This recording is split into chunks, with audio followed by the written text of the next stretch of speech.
बच्चों, आज हम सभी गुंजन हिंदी पाठमाला के 8वें पाठ लीक पर वे चलें का अध्ययन करेंगे। यह कविता सर्वेश्वर दयाल सक्सेना जी ने लिखी है, उनके द्वारा रची गई है।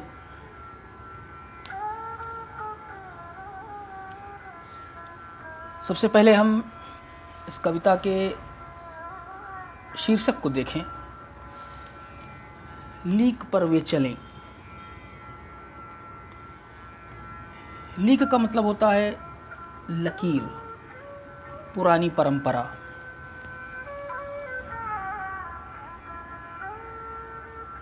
पुरानी परंपराओं पर कौन चलते हैं और किस रास्ते पर चलना चाहिए, इन सारे प्रश्नों के जवाब के साथ कवि इस कविता में हमें कुछ संदेश देते हैं। बच्चों, आपने सुना होगा कि न्यूटन ने जब सेब को धरती पर गिरते हुए देखा तो उसने क्या सोचा। अगर कोई सामान्य व्यक्ति हो, सामान्य बच्चा हो, तो पेड़ से गिरी हुई किसी भी चीज़ को देख करके वो खुश हो जाएगा, आम गिरा, अमरूद गिरा, लेकिन उसके दिमाग में ये बात नहीं जाएगी कि आखिरकार नीचे ही क्यों गिरा। न्यूटन ने सोचा ये सेब नीचे क्यों गिरा, ऊपर क्यों नहीं गया। तो अगर उसने अपने मित्रों से ये बात कही होगी तो बहुत से उसके साथी उस पर हंसे होंगे कि अरे पेड़ से गिरा हुआ कोई फल तो नीचे ही गिरेगा ना, ऊपर कैसे उड़ जाएगा। लेकिन वो नीचे ही क्यों गिरा, इस सवाल की खोज में न्यूटन आगे बढ़े और उसका जवाब भी उन्होंने संसार को दिया। आज तक जितने भी महान व्यक्ति हुए, उनकी सोच कैसी थी? उनकी सोच लीक से हट कर थी, परंपरागत जो विचारधारा थी उनसे हट कर थी, रचनात्मक थी। उनकी सोच में क्रिएटिविटी थी।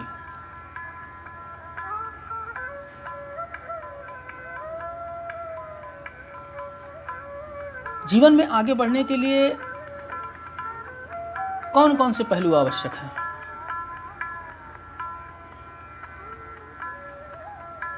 परिश्रमी होना चाहिए व्यक्ति को, उसके जीवन का एक निश्चित उद्देश्य होना चाहिए, एक लक्ष्य होना चाहिए। व्यक्ति को संकल्पवान होना चाहिए, और जब वो संकल्पवान होगा, संकल्प शक्ति उसमें होगी, तो उसे सफलता मिलेगी। जब व्यक्ति संकल्प ले लेता है कि मुझे उस लक्ष्य तक पहुंचना है, तो उस लक्ष्य तक पहुंचने के लिए वो रास्ते में आने वाली तमाम तरह की बाधाओं को अपनी रचनात्मक सोच से वो पार कर जाएगा।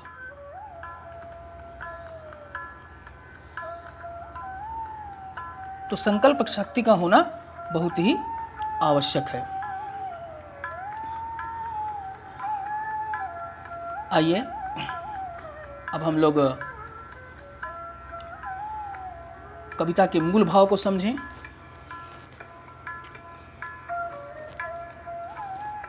लीक पर वे चले कविता जीवन में कुछ नया करने की और हमेशा आगे बढ़ने की प्रेरणा देती है। कवि ने इस कविता में बने बनाए परंपरागत रास्तों पर चलना छोड़कर अपने प्रयत्न से बनाए गए रास्तों पर चलने की प्रेरणा दी है। कवि कहते हैं कि कर्मवीर अपना रास्ता स्वयं बनाता है। हारे और दुर्बल व्यक्ति ही परंपरागत रास्तों पर चलते हैं।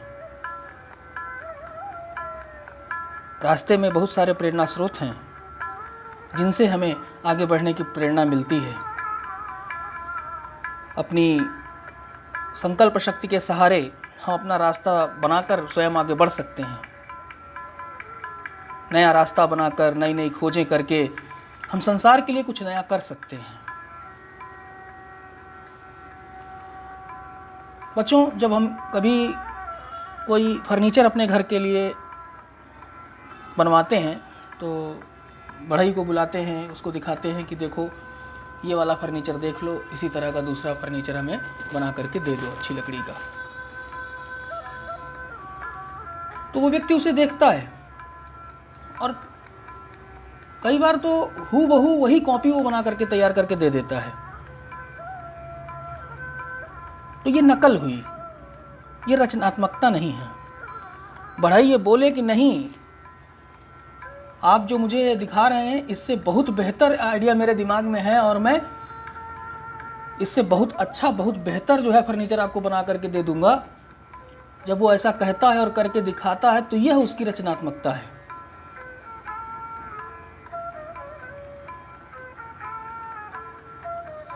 आइए अब हम लोग लीक पर वे चले कविता को पढ़ें और उसके भावार्थ को समझें। लीक पर वे चलें जिनके चरण दुर्बल और हारे हैं, हमें तो जो हमारी यात्रा से बने ऐसे अनिर्मित पंथ प्यारे हैं। साक्षी हों राह रोके खड़े पीले बांस के झुरमुट कि उनमें गा रही है जो हवा, उसी से लिपटे हुए सपने हमारे हैं। सबसे पहले शब्दार्थ देखें। लीक यानी कि पुरानी परंपरा, अनिर्मित यानी जो बना नहीं है, पंथ राह रास्ता, साक्षी गवाह या प्रमाण, झुरमुट पेड़ों का समूह। तो कवि कहते हैं कि जिनके इरादे कमज़ोर होते हैं, जो दुर्बल और हारे हुए होते हैं, वही परंपरागत रास्ते पर चलते हैं। हमें तो अपने द्वारा बनाए गए नए रास्ते ही अच्छे लगते हैं। रास्ते में पीले बांस के झुरमुट हवा से हिल रहे हैं और ऐसा लगता है कि हवा गीत गा रही है और हमारे सपनों के सच होने की राह दिखा रही है।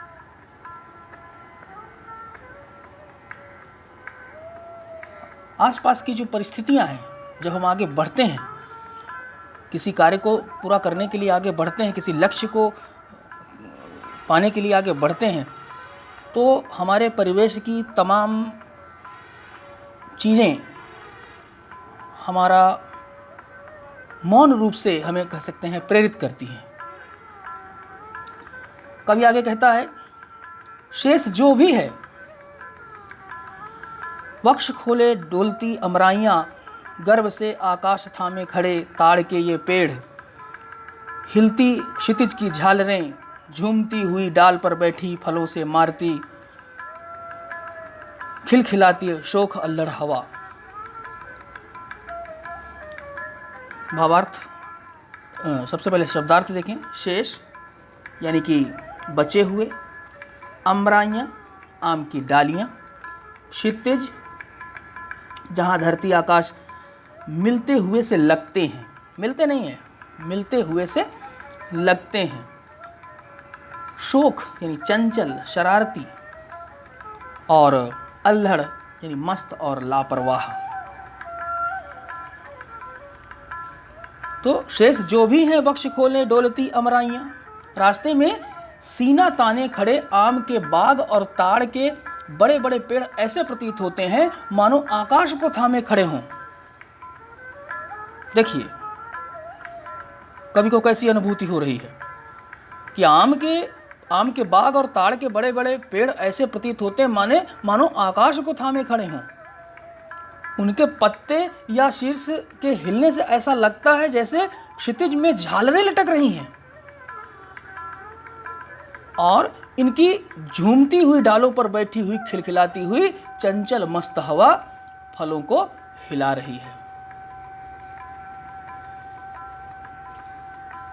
गायन मंडली से थिरकते आते गगन में मेघ, वाद्य यंत्रों से पड़े टीले, नदी बनने की प्रतीक्षा में, कहीं नीचे शुष्क ताल में नाचता एक अंजुरी जल। सभी बन रहा है कहीं जो विश्वास, जो संकल्प हम में, बस उसी के ही सहारे हैं। लीक पर वे चले जिनके चरण दुर्बल और हारे हैं।